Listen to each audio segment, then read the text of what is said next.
अस्सलाम वालेकुम। अच्छा जी, अगला हमारा जो टॉपिक है वो कैपिटल बजटिंग है। कैपिटल बजटिंग में क्या चीज़ें आती हैं?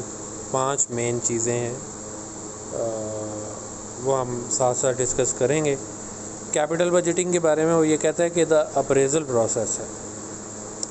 अप्रेज़ल प्रोसेस का मतलब ये होता है कि आप एवेलुएशन करते हैं। एवेलुएशन मतलब आप एक्चुअल रिज़ल्ट आने से पहले, किसी भी प्रोजेक्ट में इन्वेस्टमेंट करने से पहले आप उस प्रोजेक्ट की वायबिलिटी, यानी वो करना चाहिए या नहीं करना चाहिए, इसको मुख्तलिफ़ एंगल से एवेलुएट कर लेते हैं ताकि आपको पता चल जाए कि वो प्रोजेक्ट आपके लिए बेनिफिशियल होगा या नहीं बेनिफिशियल होगा। इसमें मुख्तलिफ़ मेथड हैं। पहला उसने दिया हुआ जैसे कंपाउंडिंग और डिस्काउंटिंग, फिर उसने दिया है कैश फ्लो टेक्निक्स, फिर उसने दिया है ट्रेडिशनल टेक्निक्स। अब कैश फ्लो टेक्निक में या डिस्काउंटेड कैश फ्लो टेक्निक में नेट प्रेजेंट वैल्यू आ गया और इंटरनल रेट ऑफ रिटर्न आ गया, IRR ये, और तीसरी चीज़ पे बैक पीरियड आ गया। अब पे बैक पीरियड फाइंड करना सबसे आसान काम है। पे बैक पीरियड का मतलब ये होता है कि आपको, खैर वो आगे डिस्कस करते हैं। कैपिटल इन्वेस्टमेंट क्या होती है कि जब भी आप कोई नॉन करंट एसेट ख़रीदते हैं, नॉन करंट एसेट में आपकी लैंड आ सकती है, बिल्डिंग आ सकती है, उसके अलावा आपकी कोई गाड़ी है, कोई मशीनरी है, इसी तरह किसी और फैक्ट्री में इन्वेस्ट करना है आपने, उसको ख़रीदना है, तो ये सारी जो चीज़ें हैं ये नॉन करंट एसेट में आती हैं। तो जब भी आप नॉन करंट एसेट में इन्वेस्टमेंट करेंगे तो वो आपका कैपिटल इन्वेस्टमेंट कहलाएगी। वही डिफ़ाइन किया है उसने। अब ये जो कैपिटल इन्वेस्टमेंट होती है ना, ये रेगुलर बेसिस पे नहीं होती कि मतलब हर महीने होगी या हर 2 महीने बाद होगी या हर 3 महीने बाद होगी, बल्कि ये बहुत रेयर होती है। जब ज़रूरत पड़े तब हम कैपिटल इन्वेस्ट करते हैं बिज़नेस में। उसके लिए हमें देखना पड़ता है कि हमारे पास इन्वेस्टमेंट होनी चाहिए या हमने बैंक से लोन लेके करनी है। मुख्तलिफ़ उसके मेथड हैं इन्वेस्टमेंट गैदर करने के, ये इन्वेस्टमेंट इकट्ठी करने के। इसमें फिर नीचे उसने many different investment project exist including replacement of asset, यानी कहता है कि इन्वेस्टमेंट की ज़रूरत कहाँ पड़ सकती है। सबसे पहले ये है कि आपका एसेट पुराना हो गया, आपने पुराना बेच के नया लेना है। नया लेने के लिए आपको फर्दर पैसे उसमें डालने पड़ेंगे, तो रिप्लेसमेंट ऑफ एसेट के लिए आपको इन्वेस्टमेंट चाहिए। Cost reduction scheme, cost reduction scheme क्या होती है?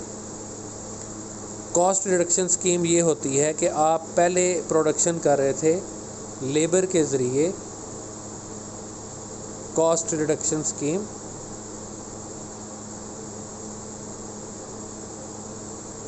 पहले आप लेबर के ज़रिए प्रोडक्शन कर रहे थे, अब आप चाहते हैं कि आप लेबर की जगह मशीनरी लगा लें। मशीनरी लगाने से क्या होगा कि आपकी जो प्रोडक्शन कॉस्ट है वो कम हो जाएगी, लेकिन मशीनरी पे आपको बहुत सारा पैसा इन्वेस्ट करना पड़ेगा। तो वो इन्वेस्टमेंट तो आपको करनी पड़ेगी, लेकिन बाद में आपकी कॉस्ट रिड्यूस हो जाएगी। इसको कॉस्ट रिडक्शन स्कीम कहते हैं। फिर आगे new project and service development, new product और सर्विस डेवलपमेंट। आप कोई नई प्रोडक्ट लॉन्च करना चाहते हैं। पहले आप ABC प्रोडक्ट बना रहे थे, सेल कर रहे थे, अब आपने प्रोडक्ट D बनानी है, उसको मार्केट में लॉन्च करना है। उसके लिए नई मशीनें चाहिए, नए प्लांट्स चाहिए, तो बहुत सारा कैपिटल आपको उसमें इन्वेस्ट करना पड़ेगा। प्रोडक्ट एंड सर्विस एक्सपेंशन, इसका मतलब ये होता है कि आप जो प्रोडक्ट ऑलरेडी बना रहे हैं उसको बढ़ाना चाहते हैं। पहले आप एक शहर में बेच रहे थे, आप दूसरे शहर में बेचना चाहते हैं। उसके लिए आपको, पहले आपकी मंथली प्रोडक्शन 2 लाख यूनिट्स थी, आप चाहते हैं कि ये 3 लाख हो जाए, तो 3 लाख बनाने के लिए नई मशीनें लगानी पड़ेंगी, तो वो नई मशीनों पे आपका पैसा इन्वेस्ट होगा। या वो कहता है कि बाज़ औक़ात आपको इन्वेस्टमेंट करती है statutory, environmental and welfare proposal के लिए। स्टैट्यूटरी का मतलब होता है जो भी चीज़ आपको गवर्नमेंट के लॉ को फॉलो करके करनी पड़े, वो स्टैट्यूट के अंडर, स्टैट्यूट कहते हैं लॉ को। तो स्टैट्यूटरी इन्वेस्टमेंट वो होती है कि जो बाय लॉ आपको करनी पड़ती है। यानी आपकी फैक्ट्री पोल्यूशन फैला रही थी, गवर्नमेंट ने कहा कि अगर आपने ये पोल्यूशन इसी तरह फैलाना जारी रखा तो हम आपकी फैक्ट्री को सील कर देंगे। लिहाजा आप पोल्यूशन को रिड्यूस करने वाला इक्विपमेंट ख़रीदें और वो आप अपना इक्विपमेंट इंस्टॉल करें यहाँ पे। तो आपको वो इक्विपमेंट लेना पड़ेगा, तो ज़ाहिर बात है कि आपकी इन्वेस्टमेंट होगी। कैपिटल रेवेन्यू एक्सपेंडिचर, ये आपको पता है, इनकम स्टेटमेंट जब आप बनाते हैं, इनकम स्टेटमेंट में जितने भी एक्सपेंस लिखते हैं ना, रेंट, सैलरीज़, इंश्योरेंस, डेप्रिसिएशन, ये जितने भी एक्सपेंसेस होते हैं ये रेवेन्यू एक्सपेंडिचर होते हैं। These expenses are incurred to generate revenue, to generate sales. यानी आपने एक अगर शॉप ली हुई है, शॉप अगर आपके पास नहीं होगी तो कस्टमर आपसे चीज़ें ख़रीदने कहाँ आएगा? तो वो जो शॉप के आप का रेंट दे रहे हैं वो आपका रेवेन्यू एक्सपेंडिचर इसलिए है कि वो शॉप आपको रेवेन्यू जनरेट करने में, इनकम जनरेट करने में मदद दे रही। और कैपिटल एक्सपेंडिचर वो होते हैं जो आप डिफ़ाइन कर रहे हैं नीचे कैपिटल एक्सपेंडिचर को, कि नॉन करंट एसेट पे जो भी एक्सपेंडिचर होगा वो कैपिटल एक्सपेंडिचर है। इस कैपिटल एक्सपेंडिचर की डिफरेंट नेचर्स हैं। कोई नया नॉन करंट एसेट ख़रीदा, पार्ट ए जो उसने बताया acquisition of non current asset, required for use in the business and not for resale. Acquisition के लिए आपने, यानी एसेट ख़रीदने के लिए आपने जो पैसे लगाए वो आपकी कैपिटल इन्वेस्टमेंट है। या वो कहता है कि अल्ट्रेशन, बी पार्ट, अल्ट्रेशन और सिग्निफिकेंट इम्प्रूवमेंट। अल्ट्रेशन का मतलब है आपके पास एक पुरानी गाड़ी थी 86 मॉडल, अब उस गाड़ी की जो रूटीन की रिपेयर मेंटेनेंस होती है ना, वो आपका रेवेन्यू एक्सपेंडिचर होता है। लेकिन अगर आप गाड़ी का नया इंजन डलवा लें, पूरा इंजन नया ख़रीदें और वो पुरानी गाड़ी में लगवा लें, इससे गाड़ी की वैल्यू बढ़ जाएगी क्योंकि वो इंजन नया है भले गाड़ी पुरानी है। तो ये जो एक्सपेंडिचर होगा नया इंजन ख़रीद के उस गाड़ी में लगाने का, ये कैपिटल एक्सपेंडिचर कहलाएगा। इसी तरह अगर आपकी कोई बिल्डिंग थी उसको पेंट करवाएंगे, पुरानी बिल्डिंग थी उसको पेंट करवाया, तो पेंट करवाने की जो कॉस्ट है वो आपका रेवेन्यू एक्सपेंडिचर है। लेकिन अगर उसी बिल्डिंग में एक नया कमरा बना लें तो कमरा बनाने से बिल्डिंग की वैल्यू बढ़ जाएगी, तो वो जो बिल्डिंग की वैल्यू बढ़ाएगी वो आपका कैपिटल एक्सपेंडिचर है।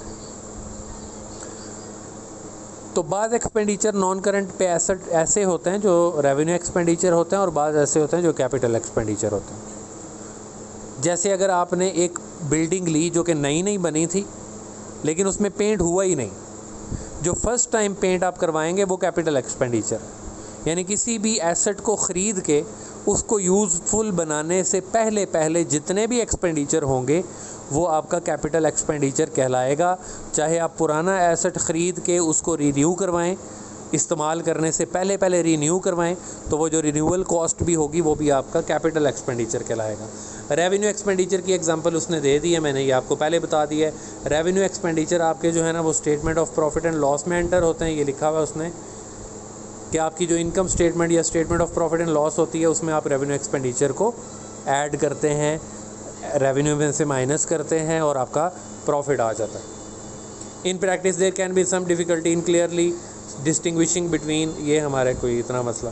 Capital budgeting and investment appraisal. Capital budget क्या होता है कि आपने फ्यूचर में बिज़नेस के अंदर जो कैपिटल इन्वेस्टमेंट करनी है, यानी जो कैपिटल एक्सपेंडिचर करना है, उस कैपिटल एक्सपेंडिचर को करने के लिए आप एक प्लानिंग पहले से करके रखते हैं और उस प्लानिंग को हम कैपिटल बजट कह देते हैं। जैसे हमने ऊपर बजटिंग पढ़ा, वो बजट था रेवेन्यू बजट, यानी कहाँ से पैसे रिसीव होंगे, रिसीवेबल से, पेएबल को पे करने हैं, एंड पे कैश का बैलेंस कितना बचेगा, वो जो कैश बजट है।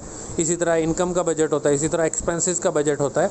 तो ये जो बजट्स होते हैं ये आपका रेवेन्यू बजट कहलाता है। लेकिन जब आप इन्वेस्टमेंट करने के लिए पहले से प्लानिंग करते हैं, अपने पैसे बचा के रखते हैं कि मैंने फ्यूचर में इन्वेस्ट करना है, या फ्यूचर में पैदा होने वाली इन्वेस्टमेंट की ज़रूरत को आइडेंटिफाई करते हैं, उसकी प्लानिंग करते हैं, तो ये कैपिटल बजट कहलाता है। इसमें वो कहता है कि फ्यूचर बजट, 2 पॉइंट्स उसने दिए हैं कि capital budget is a programme of capital expenditure covering several years और includes authorised future project and project currently under consideration. कि कैपिटल बजट में आने वाले वक्तों के लिए क्या क्या प्रोजेक्ट आपको हायर मैनेजमेंट ने ऑथराइज़ किए हैं कि ठीक है आने वाले वक्तों में आप ये काम करेंगे, तो वो ऑथराइज्ड एक्सपेंडिचर भी जो होंगे वो आपका कैपिटल बजट कहलाएगा। दूसरी बात उसने की है कि one stage in capital budgeting process is investment appraisal.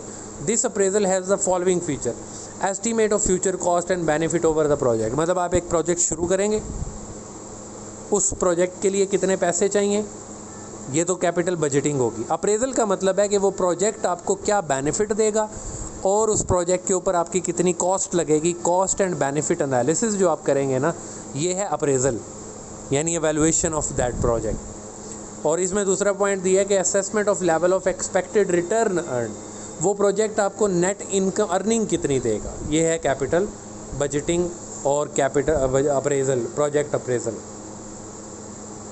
Budgeting का प्रोसेस उसने बताया कि सबसे पहले आप क्या करें, सबसे पहले आप कैपिटल बजट की जो रिक्वायरमेंट है ना वो आप आइडेंटिफाई करें, यानी फोरकास्ट कैपिटल रिक्वायरमेंट्स।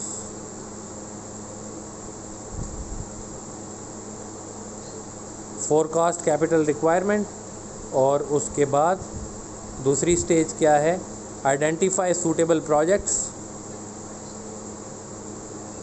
तीसरी बात क्या है, अप्रेज पोटेंशियल प्रोजेक्ट, यानी उनको एवेलुएट करें कि कौन सा प्रोजेक्ट आपके लिए बेहतर है।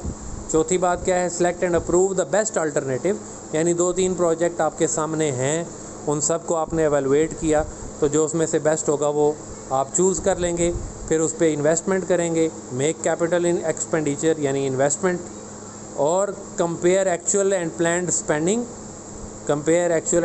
Spending, investigate deviation and monitor benefit from that project. और आखिर में आपने क्या किया, उस प्रोजेक्ट को आपने एवेलुएट किया और उससे आपको कितना बेनिफिट हुआ ये आप आइडेंटिफाई करें।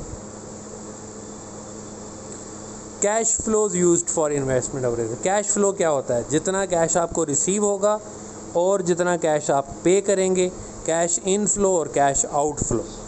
जब भी हम किसी प्रोजेक्ट की प्रोजेक्ट अप्रेजल करते हैं ना, जब भी हम उसके लिए हम कैश फ्लो को देखते हैं, नॉन कैश चीज़ों को हम प्रोजेक्ट अप्रेजल में कंसिडर नहीं करते। जो कैश चीज़ें होती हैं हम उनको कंसिडर करते हैं, कैश एक्सपेंडिचर को कंसिडर करेंगे। In capital investment appraisal it is more appropriate to evaluate the future cash flow rather than accounting profits, यानी हमें इससे गर्ज नहीं है कि प्रॉफिट क्या हो, हम सिर्फ देखते हैं कि कितना कैश इनफ्लो होगा, कितना कैश आउटफ्लो होगा, वो जो बोल्ड करके लिखा हुआ उसमें। अब नीचे कहता है कि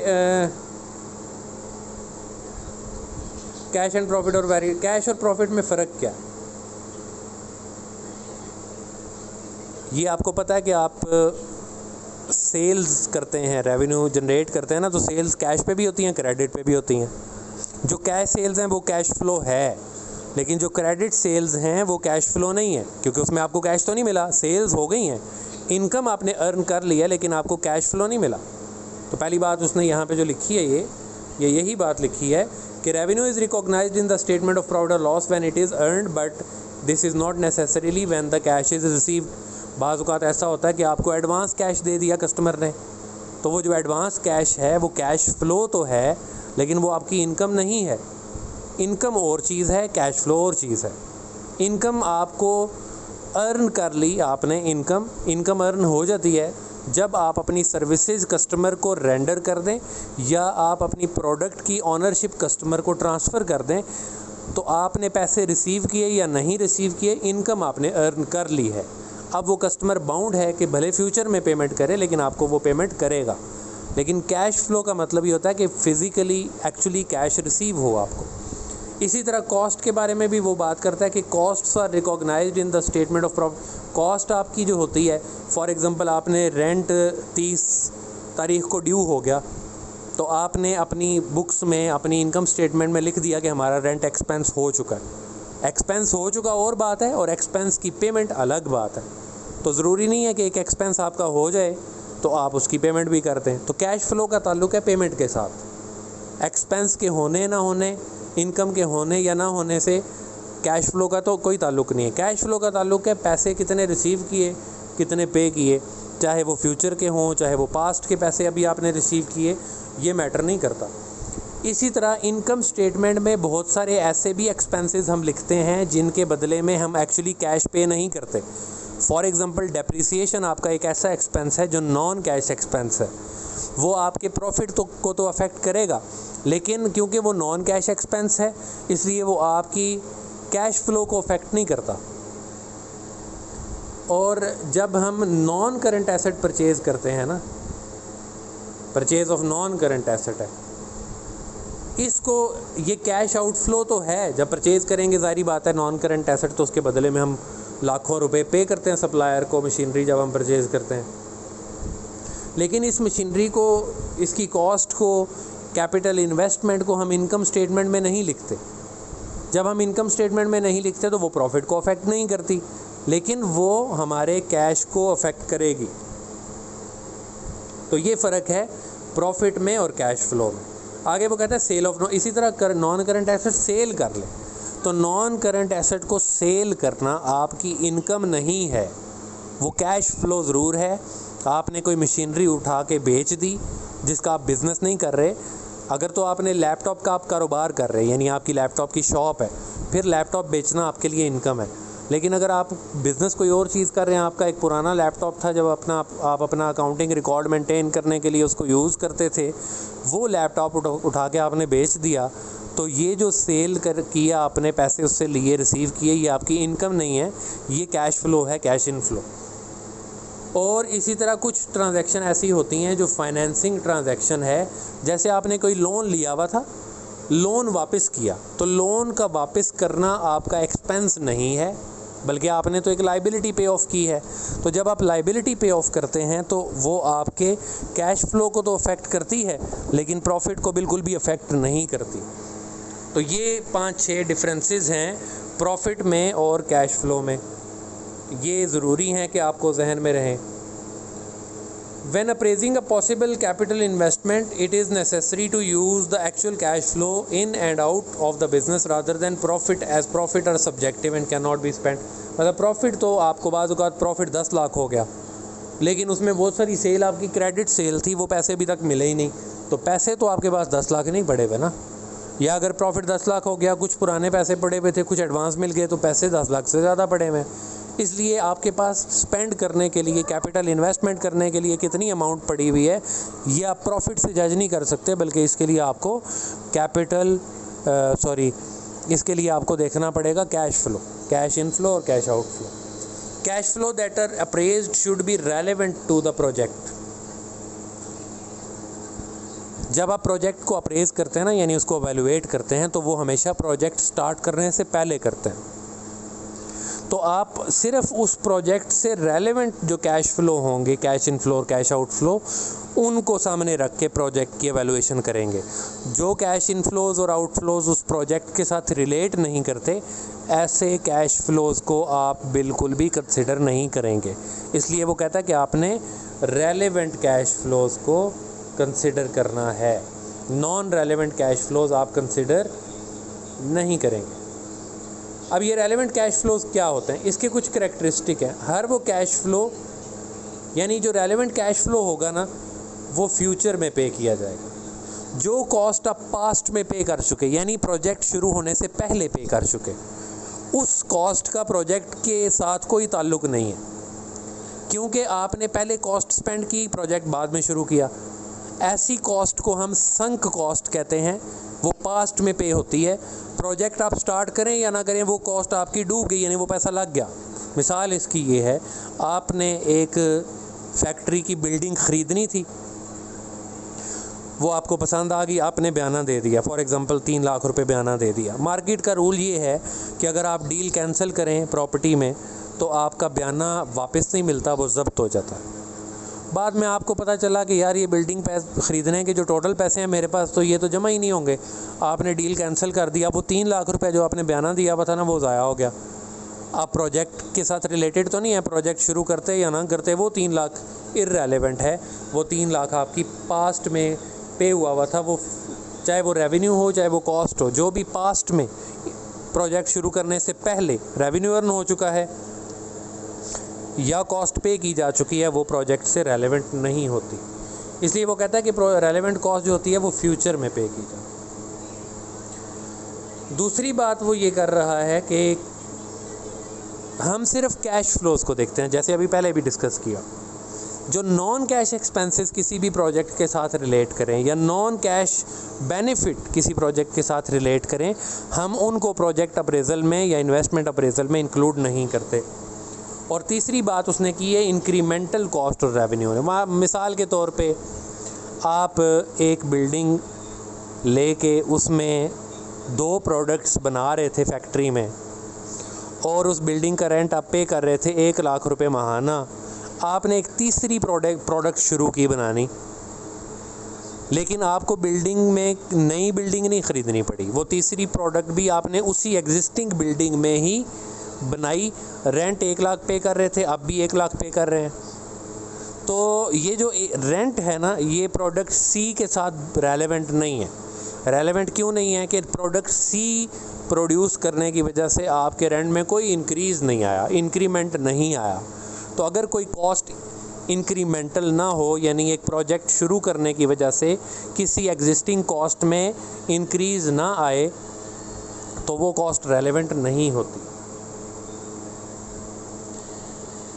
फिर उसने बताया कि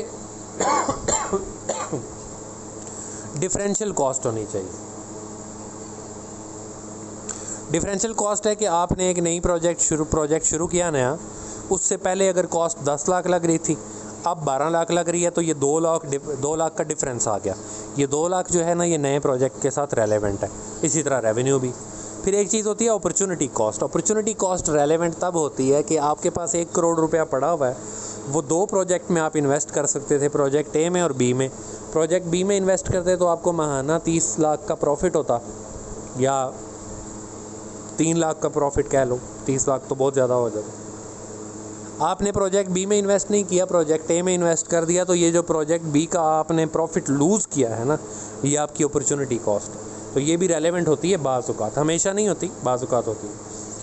फिर हमें जो आपकी रेलेवेंट कॉस्ट है ना, नॉन अवॉइडेबल कॉस्ट जो होती हैं वो रेलेवेंट नहीं होती। यहाँ पे उसने लिखा है अवॉइडेबल कॉस्ट जो होती है वो रेलेवेंट होती है। एक कॉस्ट है प्रोजेक्ट शुरू करें या ना करें, वो कॉस्ट आपने देनी ही देनी। जैसे फैक्ट्री के रेंट की बात हुई, प्रोडक्ट सी शुरू करें या ना करें, आपने 1 लाख रुपया रेंट देना ही देना है। अब ये इररेलेवेंट है। इररेलेवेंट क्यों है कि ये अवॉइडेबल नहीं है, ये आपने देनी है। तो जो कॉस्ट अवॉइडेबल नहीं होती, जैसे गवर्नमेंट की तरफ से कोई पर्टिकुलर किस्म की टैक्सेस वगैरह आप पे अप्लाई किए हैं, जो प्रोजेक्ट शुरू करने से पहले आपने कॉस्ट पे करनी है, तो वो अवॉइडेबल नहीं है। इसी तरह अगर आपका लॉस हो जाता है, कोई नेचुरल लॉस है, तो वो नेचुरल लॉस अवॉइडेबल नहीं होता। तो जो नॉन अवॉइडेबल चीज़ें होती हैं वो प्रोजेक्ट से रिलेट नहीं करती, वो रेलेवेंट नहीं होती। नॉन रेलेवेंट कॉस्ट में कहते हैं संक कॉस्ट। संक कॉस्ट कहते हैं जो पास्ट में आप ऑलरेडी पे कर चुके हैं, प्रोजेक्ट शुरू करें या ना करें, वो कॉस्ट रिकवर नहीं हो सकती। जैसे रिसर्च एंड डेवलपमेंट कॉस्ट, कोई नई प्रोडक्ट आप बनाना चाहते हैं तो उस पर रिसर्च एंड डेवलपमेंट करते हैं, तो रिसर्च एंड डेवलपमेंट में जो पैसा लगा दिया, अब नई प्रोडक्ट बनाएं या ना बनाएं, वो पैसा डूब गया। संक इसीलिए कहते हैं कि वो डूब जाता, तो संक कॉस्ट रेलेवेंट नहीं होती। फिर कहते हैं कमिटेड कॉस्ट भी रेलेवेंट नहीं होती। कमिटेड कॉस्ट का मतलब ये होता है कि आपने एक लेबर लगाई हुई है, लेबर के ऊपर 3 सुपरवाइज़र हैं, तीनों सुपरवाइज़र की 50-50 हज़ार रुपया सैलरी है। पहले आपने 100 वर्कर लगाए हुए थे, 30 वर्कर आपने बढ़ा लिए, वर्कर 130 हो गए। सुपरवाइज़र आपने कोई नहीं बढ़ाया, सुपरवाइज़र 3 के 3 है। उनकी जो 1.5 लाख रुपया सैलरी है वो कमिटेड है। आप फर्दर लेबर हायर करें या ना करें, उनको आपने 1.5 लाख रुपया सुपरवाइज़र्स को देना ही देना है। इसलिए वो जो सुपरवाइज़र की सैलरीज़ हैं वो कमिटेड हैं। नया प्रोजेक्ट शुरू हो या ना हो, आपने उनको कमिट किया हुआ है कि उनकी सैलरी उनको मिलेगी। तो जो फिक्स्ड सैलरीज़ होती हैं ना किसी भी बंदे की, वो कमिटेड कॉस्ट होती हैं और वो रेलेवेंट नहीं होती। फ़िक्स कॉस्ट कोई भी हो वो रेलेवेंट नहीं होती प्रोजेक्ट्स। नॉन कैश कॉस्ट जो होती हैं वो भी रेलेवेंट नहीं होती, इस पे पहले भी बात कर चुका हूँ। जनरल फ़िक्स ओवरहेड, ये भी अभी मैंने बता दिया कि जो भी फ़िक्स ओवरहेड्स होते हैं, फ़िक्स कॉस्ट होती हैं, वो रेलेवेंट नहीं होते, क्योंकि वो फिक्स है। प्रोजेक्ट शुरू हो या ना हो, वो आपने देना ही देनी। और carry amount of non current asset, यानी जो भी आपके पास पहले नॉन करंट एसेट पड़े हुए थे, उन नॉन करंट एसेट की जो वैल्यू आपकी आगे कैरी फॉरवर्ड हो जाती है, वो भी नॉन रेलेवेंट होती है, क्योंकि वो तो ऑलरेडी आपके पास पड़े हुए थे। अच्छा, अब आगे ये जो इलस्ट्रेशन दी हुई है उसने, इसमें वो कहता है कि company is evaluating a proposed expenditure on an item of equipment that would cost $1,60,000। आपने ये इन्वेस्ट करना है $1,60,000, तो आप एवेलुएट करेंगे कि ये इन्वेस्ट करना चाहिए या नहीं करना चाहिए। सिर्फ वो ये पूछ रहा है कि इससे रेलेवेंट कॉस्ट क्या है। पहला पॉइंट उसने दिया है कि technical feasibility study has been carried out by consultant at a cost of 15,000। अब ये जो फिजिबिलिटी स्टडी आप बनाते हैं ना, ये किसी भी प्रोजेक्ट को अप्रूव करने से पहले बनाते हैं। तो जब आप प्रोजेक्ट को अप्रूव करने से पहले फिजिबिलिटी स्टडी बनाएंगे तो वो $15,000 आपकी संक कॉस्ट में चला जाएगा। यानी आप मशीन ख़रीदें या ना ख़रीदें, फिजिबिलिटी स्टडी बनाई, आपने कहा कि ये मशीन ख़रीदना हमारे लिए फ़ायदेमंद नहीं है, तो आपने प्रोजेक्ट को रिजेक्ट कर दिया, लेकिन 15,000 तो लग गया ना डॉलर जिस पे फिजिबिलिटी स्टडी पे जो लगा, ये संक कॉस्ट है, ये रेलेवेंट नहीं है। दूसरी बात करता है कि it has been estimated that equipment would be, ये वाला point, equipment would have a life of 4 years, annual profit would be 8,000 after deducting annual depreciation of 40,000। अब हमने पढ़ा कि जो नॉन कैश एक्सपेंस होता है वो रेलेवेंट नहीं होता। अब ये जो 40,000 डेप्रिसिएशन है ना, ये नॉन कैश एक्सपेंस है, तो इसको माइनस करने के बाद 8,000 बचा। इसका मतलब है कि अगर इसको वापस शामिल करें तो हमारा 48,000 बचेगा। 48,000 बचेगा हर साल, क्योंकि वो कहता है कि 4 साल तक 8,000 बचेगा एनुअल प्रॉफिट आफ्टर डिडक्टिंग 40,000।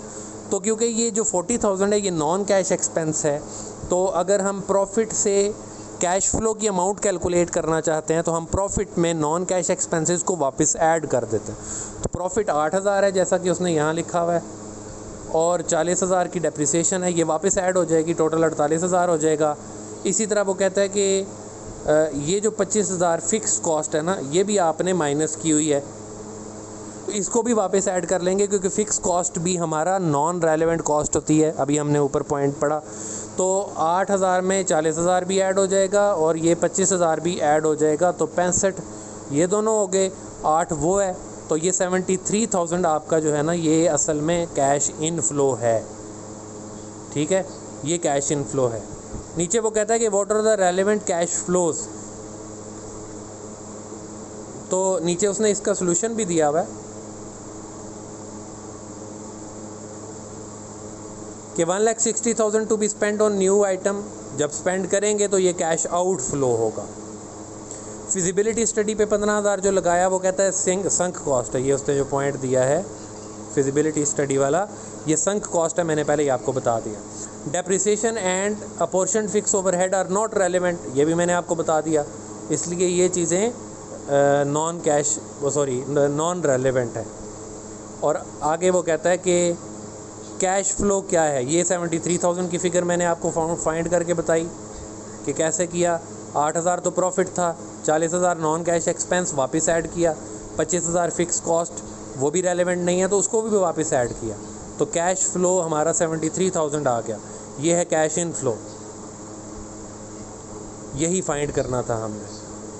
आगे टेस्ट योर अंडरस्टैंडिंग दी हुई है। A manufacturing company is considering the proportion of new type of visit, each visit will take 2 hours to make, fix overhead और पोर्शन ऑन बेसिस ऑफ 1 पर labour our. वो यहाँ पे कह रहा है कि हर विजिट पे 2 आवर्स लगेंगे और हर आवर की जो कॉस्ट है लेबर की वो $1 है। ये इसका मतलब है हर विजिट पे जो लेबर की कॉस्ट लगेगी वो फिक्स कॉस्ट जो लगेगी वो $2 है। अब ये क्योंकि फ़िक्स कॉस्ट है इसलिए ये रेलेवेंट नहीं है। If the new visit are produced the company will have to employ an additional supervisor. ये जो एडिशनल सुपरवाइज़र की 15,000 सैलरी है ये रेलेवेंट है क्योंकि ये एडिशनल है। हमने पढ़ा कि जो चीज़ इंक्रीमेंटल होती है वो रेलेवेंट होगी, तो क्योंकि नया सुपरवाइज़र जब हम रखेंगे तो उसकी जो सैलरी है वो इंक्रीमेंटल है, वो एडिशनल है, इसलिए ये जो 15,000 है ये रेलेवेंट होगा ये वाला। और आखिर में कहता है कि the company will produce 10,000 visit, तो what are the relevant cash flows. अब इसका आपने आंसर चेक देखना है और फिर समझ आ जाता है तो ठीक है, नहीं तो मैं उसको फिर अलग से समझा दूँगा। एक्सप्लेन मैंने वैसे ही आपको सारा कर दिया है, पहले इलस्ट्रेशन में भी और इसमें भी। एक कॉन्सेप्ट उसने बताया टाइम वैल्यू ऑफ मनी का। टाइम वैल्यू ऑफ मनी जो ऊपर हमने शुरू में पढ़ा था discounted cash flow. Time value of money का मतलब ये है कि अगर आपके पास 1,00,000 रुपया आज अवेलेबल हो, उसकी वैल्यू 1 साल बाद वाले 1,00,000 से ज़्यादा होगी। टाइम के साथ साथ पैसे की जो वैल्यू होती है वो कम होती जाती है, ये हम आम जानते हैं। उसकी वैल्यू कम क्यों होती है? परचेजिंग पावर कम हो जाती है ना, इन्फ्लेशन की वजह से महंगाई हो रही है। लाख रुपए में अगर एक लैपटॉप आज आप ख़रीद सकते हैं, वही लैपटॉप साल बाद 1,10,000 का हो जाएगा उसी स्पेसिफिकेशन का। इसका मतलब है कि अगर आपके पास लाख रुपया आज पड़ा होता तो आज आप लैपटॉप ले लेते, साल बाद वो अगर आपको लाख रुपया मिलेगा तो साल बाद तो लैपटॉप की कीमत 10,000 बढ़ जाएगी, फिर आप ख़रीद नहीं सकेंगे। इसका मतलब है कि आपकी मनी की वैल्यू कम हो गई है। ये है टाइम वैल्यू ऑफ मनी का कॉन्सेप्ट। नीचे जो उसने लिखा है यहाँ कि money received today is worth more than the same sum received in the future, that is it has time value. यानी आज का लाख रुपया साल बाद के लाख रुपए से ज़्यादा वैल्यू रखता है। ये पॉइंट है इसमें टाइम वैल्यू ऑफ मनी में। आगे चलते हैं। कहता है for an investor the effective time value of money is due to, किस वजह से होती है time value? Cost of finance की वजह से। कॉस्ट ऑफ फाइनेंस का मतलब होता है कि आप जब बैंक से लोन लेते हैं उस पे इंटरेस्ट पे करेंगे। वो जो इंटरेस्ट पे करेंगे ना, फाइनेंस का मतलब होता है लोन वगैरह लेके बिज़नेस में इन्वेस्ट करना, फाइनेंसिंग कहलाता है। कॉस्ट ऑफ फाइनेंस का मतलब होता है कि उस लोन के ऊपर जो आप इंटरेस्ट पे कर रहे हैं वो कॉस्ट ऑफ फाइनेंस है। तो कॉस्ट ऑफ फाइनेंस की वजह से आपके वैल्यू ऑफ मनी कम हो जाती है।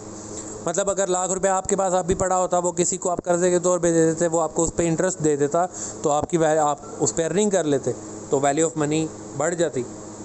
इन्वेस्टमेंट अपॉर्चुनिटीज़ की बात करें, आज अगर आपके पास 1 लाख रुपया पड़ा है, वो 4 जगह आप इन्वेस्ट कर सकते हैं, उनसे प्रॉफिट अर्न कर सकते हैं। लेकिन आपको अगर ये लाख रुपया साल बाद मिले तो आपने बहुत सारी इन्वेस्टमेंट अपॉर्चुनिटी को लूज़ किया।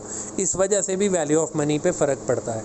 इन्फ्लेशन मैंने पहले बात कर दी, महंगाई हो जाती है, महंगाई से भी आपकी वैल्यू ऑफ मनी पे फ़र्क पड़ेगा, वैल्यू ऑफ मनी कम हो जाएगी, चीज़ें महंगी हो जाती हैं, परचेजिंग पावर कम हो जाती है, तो उससे हम कहते हैं वैल्यू ऑफ मनी कम हो गई। और रिस्क का मतलब ये होता है कि आपने किसी को कर्जा दिया ना 1 लाख रुपए, तो वो जितना जल्दी आपको वापस कर दे रिकवरी के चांसेस हैं, जितना वो डिले करेगा उतने चांसेस है कि वो फ्रॉड कर जाएगा। जितना आपका एजेड होता जाता है ना कर्जा, क्रेडिट पे आपने सेल्स की, कस्टमर से जितने जल्दी वो पैसे रिसीव कर लेंगे उतना फ़ायदा हो, जितना डिले होगा उतना चांसेस है कि वो बंदा भाग जाएगा, फ्रॉड कर जाएगा। आप किस्तों पे कोई चीज़ ख़रीदते हैं तो आपने देखा है कि वो किस्तें लेने वाले पीछे पड़े रहते हैं। आप भले उनको कहते रहेंगे मैं अगले महीने 2 दे दूंगा या 3 इकट्ठी दे दूंगा, एडवांस में दे दूंगा, वो कभी भी नहीं छोड़ते। उसकी वजह ये है कि उन्हें पता है कि अगर इस बंदे को अभी डील दी, ये अगले महीने भी नहीं देगा और हमारे पैसे ज़ाया हो जाएंगे, फ्रॉड हो जाएगा। रिस्क का जो फैक्टर होता है वो भी टाइम वैल्यू ऑफ मनी को कम करता है। फिर है cost of finance and investment opportunities often discussed in the term of interest rates. Cost of finance को इंटरेस्ट रेट भी कहते हैं। The interest being saved by reducing the loan. अगर आपके पास अपने पैसे पड़े हुए हों तो आपको बैंक से लोन नहीं लेना पड़ेगा। अगर अपने पैसे ना हो बैंक से लोन लेना पड़ेगा, बैंक को इंटरेस्ट पे करना पड़ेगा। अगर आपके पास अपने पैसे होते तो वो इंटरेस्ट की अमाउंट आपकी बच जाती, इससे फ़ायदा हो जाता, तो वैल्यू ऑफ मनी बेहतर हो जाती। All 4 of the factor above combine to express the time value of money as an interest rate. अब ये उसने एक कहानी लिखी है, potential for earning the interest. ये आपने रीड करनी है, इसमें कोई बड़ी अहम बात नहीं है, सिर्फ आप इसको रीड करेंगे तो आपको ये बात समझ आ जाएगी कि ये क्या कहना चाह रहा है। आगे वो बात कर रहा है इंटरेस्ट की। इंटरेस्ट 2 तरह का होता है। ये वाला सारा आपने टॉपिक MA1 में या MA1 में शायद पढ़ा हुआ है कि सिंपल इंटरेस्ट क्या होता है, PRT divided by 100।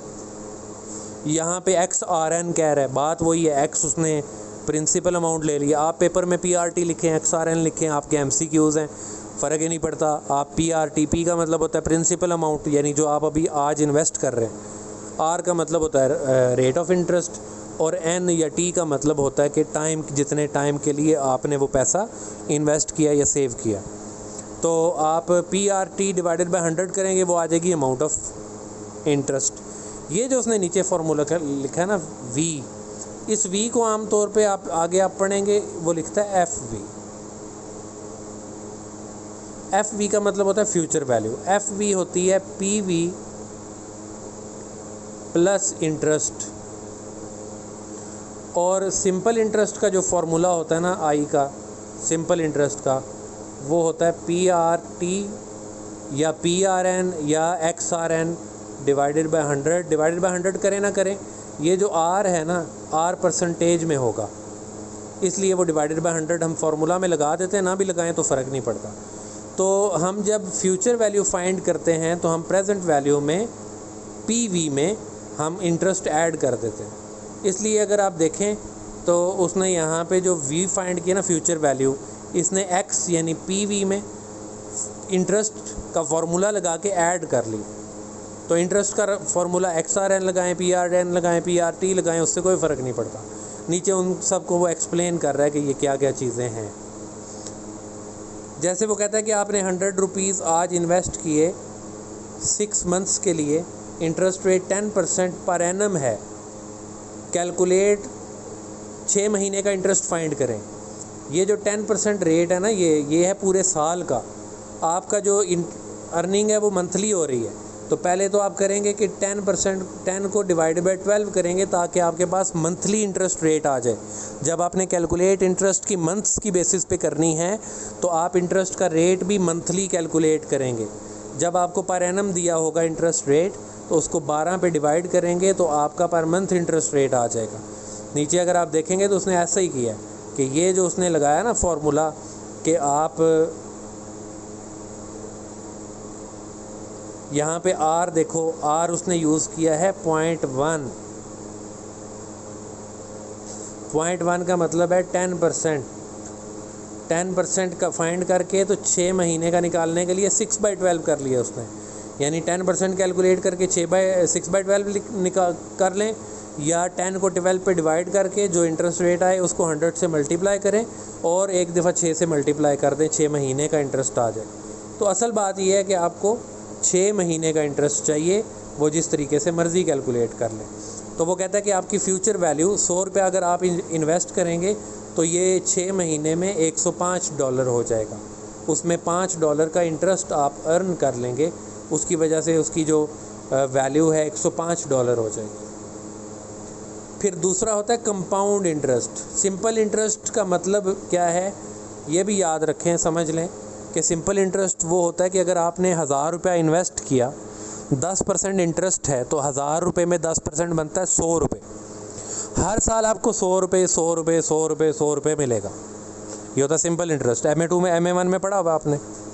Compound interest क्या होता है कि पहले साल तो आपको मिलेगा 1000 का 100 रुपये, फिर वो 100 रुपये 1000 में ऐड हो जाएगा, 1100 बन गया। अगले साल आपको 10% मिलेगा 1100 पे, 110 रुपये। वो 110 रुपये 1100 में ऐड हो गया, 1210 हो गया। अगले साल आपको 1210 का 10% 121 रुपये मिलेगा। तो ये होता है कंपाउंड इंटरेस्ट।